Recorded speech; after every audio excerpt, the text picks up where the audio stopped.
pemirsa, kembali lagi bersama saya Katarina Amelia di Wanyus Bola. Edisi kali ini kami awali dengan berita sepak bola Asia. Persib Bandung raih kemenangan dramatis saat bertandang ke Malaysia. Mark Lok dan kawan-kawan sukses membungkam Selangor FC dengan skor 3-2. Informasi lainnya pemirsa, kita beralih ke sepak bola mancanegara. Momen bangga kembali diraih David Beckham. Kali ini, legenda sepak bola Inggris itu resmi memperoleh gelar kesatria dari Raja Charles III dalam upacara di Kastil Windsor. Pemirsa, inilah Wanyus Bola selengkapnya. Kevin Dix kembali ukir prestasi di Eropa. Bek timnas Indonesia itu masuk Team of the Week Bundesliga pekan ke-9 setelah tampil gemilang dan membawa Borussia Mönchengladbach menang 4-0 atas St. Pauli.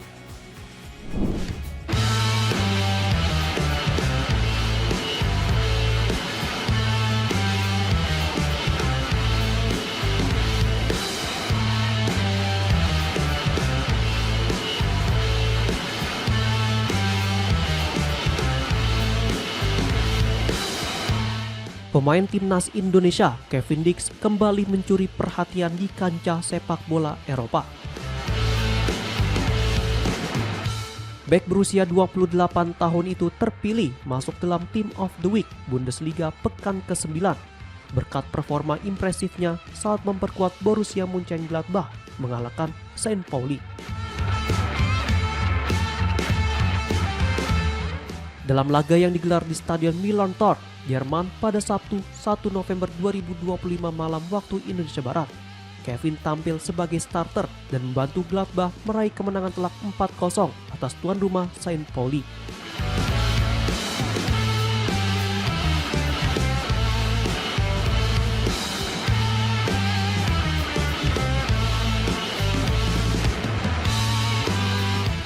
Hasil ini menjadi kemenangan perdana bagi Gladbach di 9 laga Bundesliga musim ini. Kini, tim berjuluk Die Fohlen tersebut menempati posisi ke-16 klasemen sementara dengan koleksi 6 poin. Penampilan Kevin Dix menjadi salah satu faktor kunci kemenangan tersebut. Berdasarkan data Footmob, bek timnas Indonesia itu memperoleh rating 7,9, tertinggi di antara pemain belakang Gladbach.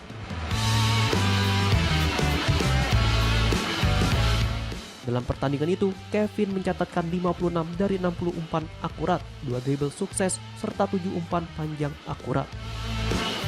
Dari sisi pertahanan, ex pemain FC Copenhagen itu juga tampil tangguh dengan 2 blok, 7 sapuan, 6 duel udara sukses, 2 intercept, dan 7 kali pemulihan bola. Berkat performa konsistennya, WhoScored menempati Kevin Dix dalam Bundesliga Team of the Week, sejajar dengan bintang-bintang top seperti Konrad Laimer, Sergei Gnabry, dan Denis Biksov.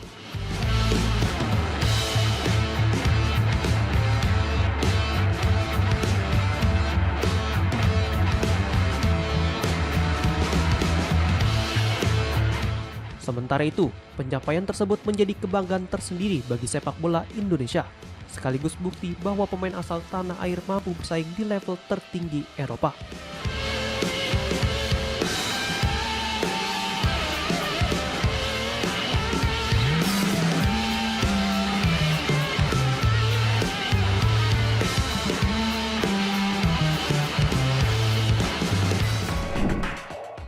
Ciro Alves, penyerang asal Brasil yang kini memperkuat Malut United, dikabarkan akan dinaturalisasi untuk memperkuat timnas Indonesia. Dengan pengalaman serta 2 gelar bersama Persib, Ciro dinilai layak jadi opsi strategis untuk mempertajam lini serang Garuda.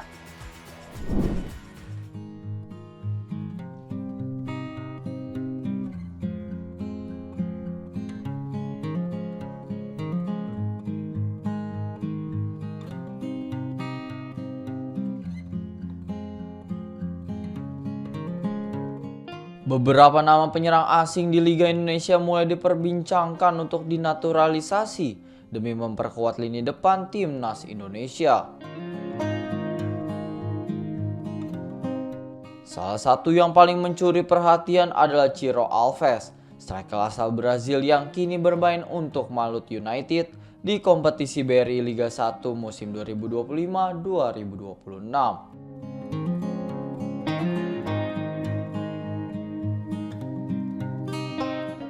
Ciro sudah cukup lama berkarir di Indonesia. Ia datang pada tahun 2019 dan sempat membela Persikabo 1973, lalu menjadi bintang di Persib Bandung dengan torehan 2 gelar juara liga beruntun pada musim 2023-2024 dan 2024-2025.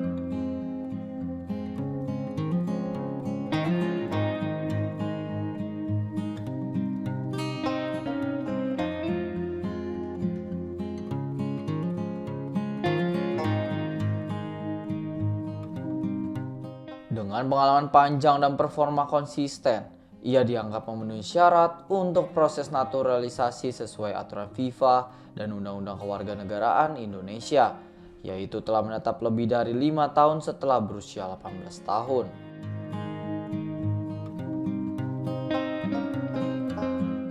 Langkah naturalisasi striker seperti Ciro dinilai penting untuk meningkatkan daya gedor tim nasional, mengingat posisi ujung tombak masih menjadi tantangan bagi timnas Indonesia.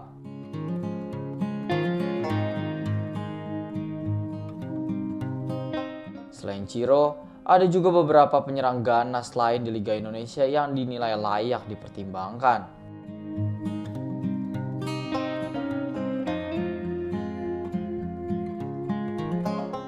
Jika proses naturalisasi benar-benar dilakukan, hal ini bisa menjadi strategi besar PSSI untuk menambah kualitas serangan timnas.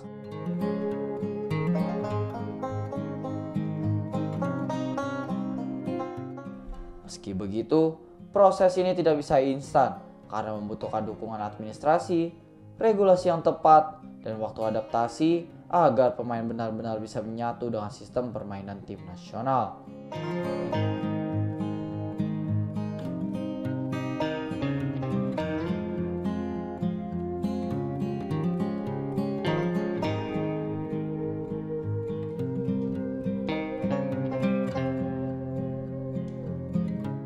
Kehadiran pemain seperti Ciro Alves di skuad Merah Putih nantinya diharapkan mampu memberikan pengalaman, mental juara, serta ketajaman di lini depan, sesuatu yang sangat dibutuhkan agar timnas Indonesia bisa bersaing di level Asia.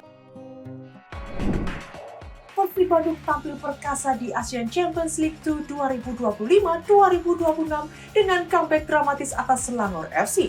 Sempat tertinggal 2 gol, Maung Bandung bangkit dan menang 3-2 di Stadion Petaling Jaya, Malaysia.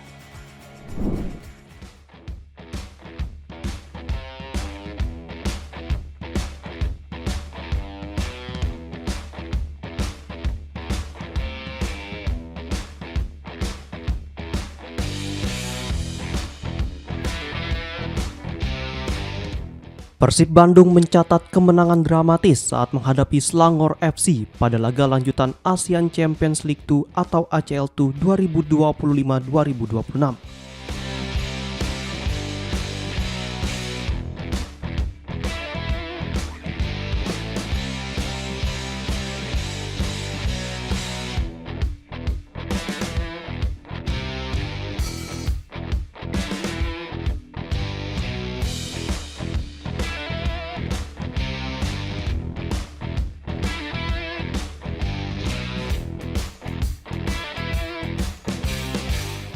Sempat tertinggal 2 gol, Pangeran Biru bangkit dan menutup laga dengan kemenangan 3-2 di Stadion Petaling Jaya, Malaysia, Kamis 6 November 2025. Diketahui, tuan rumah Selangor FC langsung unggul cepat pada menit ketiga melalui Trigor Moraes yang memanfaatkan umpan tarik Alvin Fortes. Petaka bagi Persib datang lagi di menit ke-17 ketika bek Patricio Matricardi melakukan gol bunuh diri setelah gagal mengantisipasi serangan dari sisi kiri Selangor. Hingga setengah jam laga berjalan, Persib kesulitan menembus pertahanan tuan rumah. Tim asuhan Boyan Hodak hanya mampu melepaskan 3 tembakan dengan 1 yang mengarah tepat ke gawang. Pada menit ke-37, peluang ganda Persib masih bisa dimentakkan kiper Sheikh Izhan Nazrel yang tampil gemilang. Sepakan Luciano Goicoechea dan bola rebound dari Andre Jung sama-sama berhasil digagalkan. Memasuki babak kedua, kebangkitan Persib dimulai.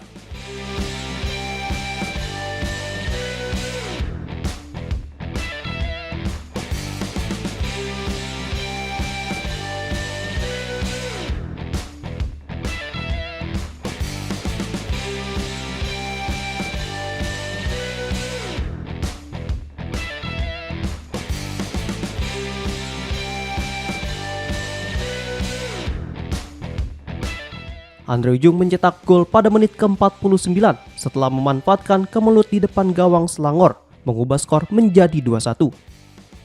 Persib semakin agresif menekan pertahanan lawan dan melakukan beberapa pergantian penting di menit ke-65. Beckham Putra, Adam Alis, dan Robbie Darwish masuk menggantikan Berguinho, Goicoechea, dan Franz Putros. 5 menit kemudian, Ramon Tanque masuk menggantikan Jung. Tekanan Persib akhirnya membuahkan hasil di menit ke-81. Melalui serangan cepat, umpan matang Mark Locke disambut Adam Alis dengan sepakan terarah yang membuat skor imbang 2-2. Drama belum usai di masa injury time. Blunder fatal kiper Nazrel saat melakukan clearance dimanfaatkan dengan sempurna oleh Adam Alis. Gol keduanya malam itu memastikan Persib menang 3-2 atas Selangor. Kemenangan ini mengokohkan posisi Persib di puncak klasemen sementara grup G ACL2 dengan koleksi 10 poin, unggul 1 angka dari Bangkok United di posisi kedua. Sementara itu, Selangor FC terpuruk di dasar klasemen tanpa satupun poin. Persib berpeluang besar lolos ke babak berikutnya dan terus membawa harum nama Indonesia di pentas Asia.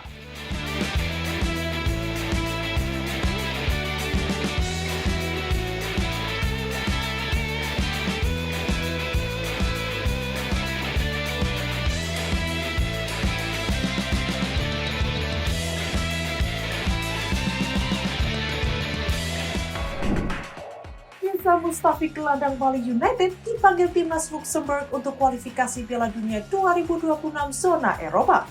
Pemain 27 tahun itu bersiap hadapi Jerman dan Irlandia Utara pada FIFA Matchday November mendatang.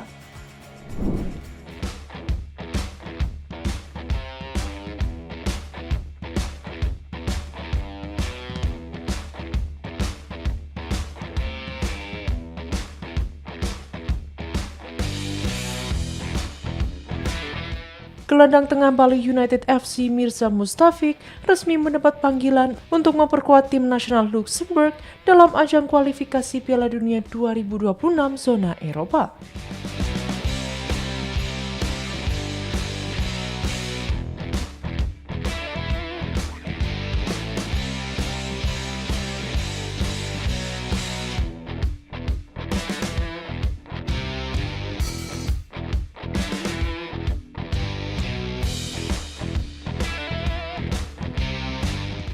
Kepastian itu diterima manajemen Bali United melalui surat resmi yang tiba pada Kamis 6 November 2025.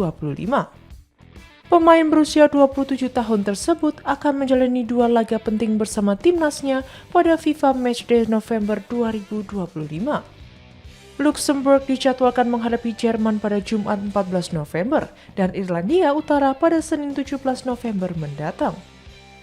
Pada pertemuan sebelumnya di bulan Oktober, Luxembourg harus mengakui keunggulan Jerman dengan skor 0-4 di Prizero Arena Jerman.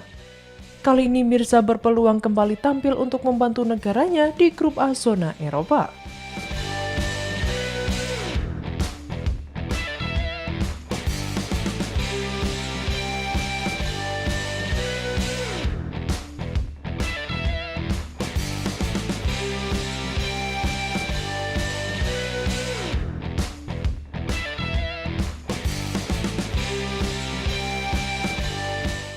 Sementara itu, panggilan ini menambah daftar pemain asing Bali United yang membela tim nasionalnya di luar Indonesia. Sebelumnya, Mohamed Rashid juga memperkuat timnas Palestina, sementara Elias Dola tampil bersama timnas Thailand.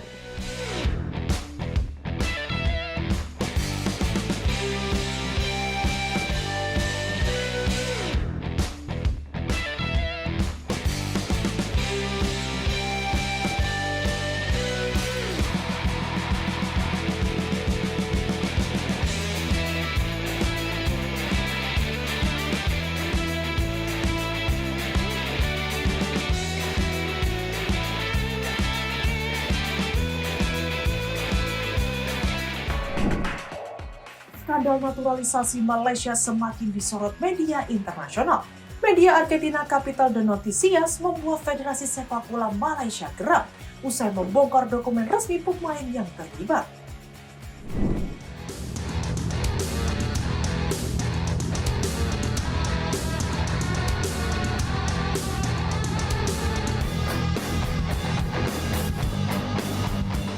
Skandal naturalisasi yang menjerat Federasi Sepak Bola Malaysia atau FAM terus menjadi sorotan publik dan media internasional.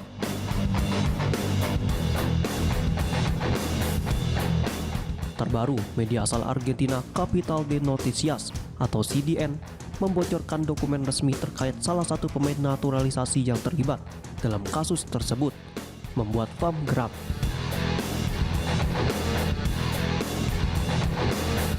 Seperti diketahui, FIFA telah menjatuhkan sanksi berat kepada FAM akibat dugaan pemalsuan dokumen naturalisasi 7 pemain timnas Malaysia.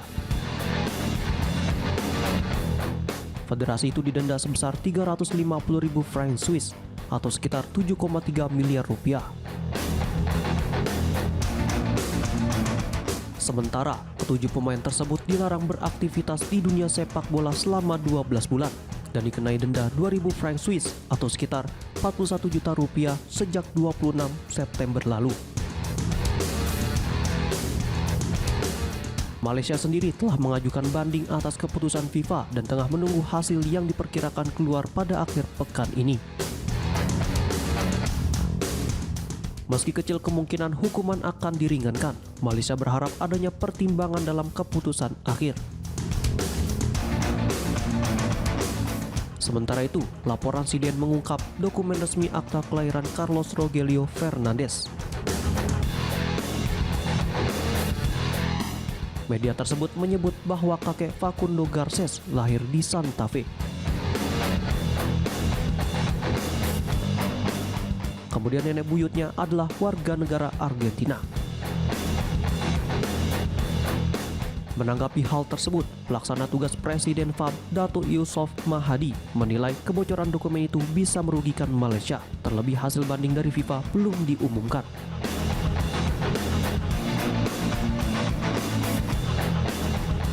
Jika hasil banding nanti tidak sesuai harapan, FAM berencana membawa kasus ini ke Court of Arbitration for Sport atau CAS untuk mencari keadilan. Legenda sepak bola Inggris David Beckham resmi menerima gelar kehormatan dari Raja Charles III dalam upacara di Kastil Windsor. Penghargaan prestisius ini diberikan untuk mengapresiasi dedikasi panjang Beckham di dunia olahraga dan kontribusi sosialnya selama lebih dari 2 dekade.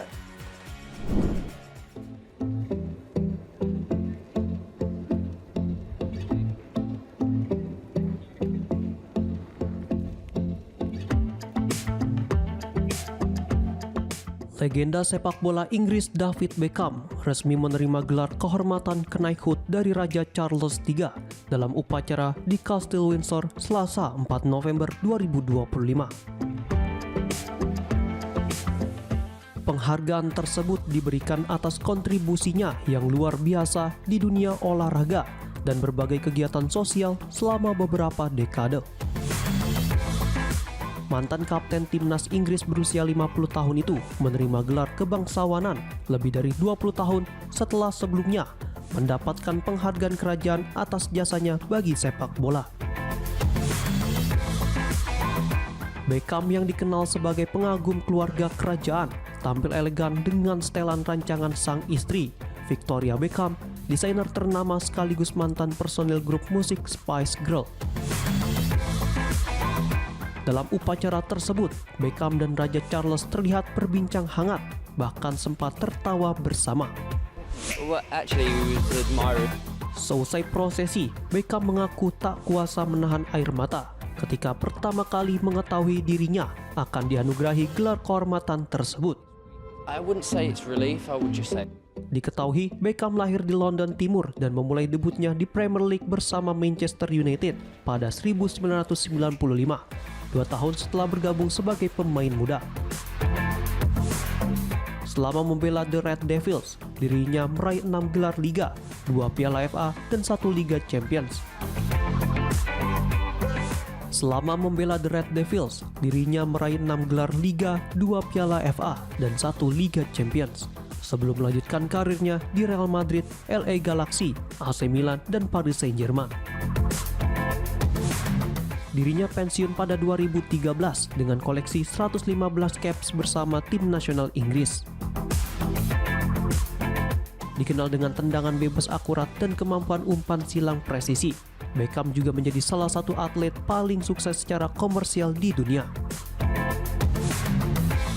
Dirinya pernah bekerja sama dengan berbagai merek ternama, serta menjadi duta UNICEF sejak 2005. Menurut media asal Inggris, The Sunday Times Rich List 2025, kekayaan gabungan Beckham dan istrinya mencapai 500 juta pound sterling atau sekitar 10,7 triliun rupiah. Sebagai pengagum berat keluarga kerajaan, Beckham dikenal memiliki hubungan erat dengan monarki Inggris. Pada 2022, dirinya rela mengantri selama lebih dari 12 jam untuk memberikan penghormatan terakhir kepada Ratu Elizabeth II, menolak tawaran untuk memotong antrean. Dirinya juga menghadiri pernikahan Pangeran William dan Kate Middleton pada tahun 2011, serta Pangeran Harry dan Meghan Markle pada tahun 2018. Beckham diketahui memiliki hubungan baik dengan Raja Charles berkat minat yang sama dalam bidang taman dan lingkungan. Tahun lalu, ia bahkan ditunjuk sebagai duta King's Foundation, lembaga yang bergerak di bidang pendidikan dan keberlanjutan. Demikian informasi yang dapat kami sampaikan pemirsa. Terima kasih telah bergabung bersama kami. Saya Katarina Amelia dan seluruh tim yang bertugas mengucapkan sampai jumpa di One News Pola berikutnya. Setiap hari pukul 8:30 malam hanya di kanal YouTube TV One News.com.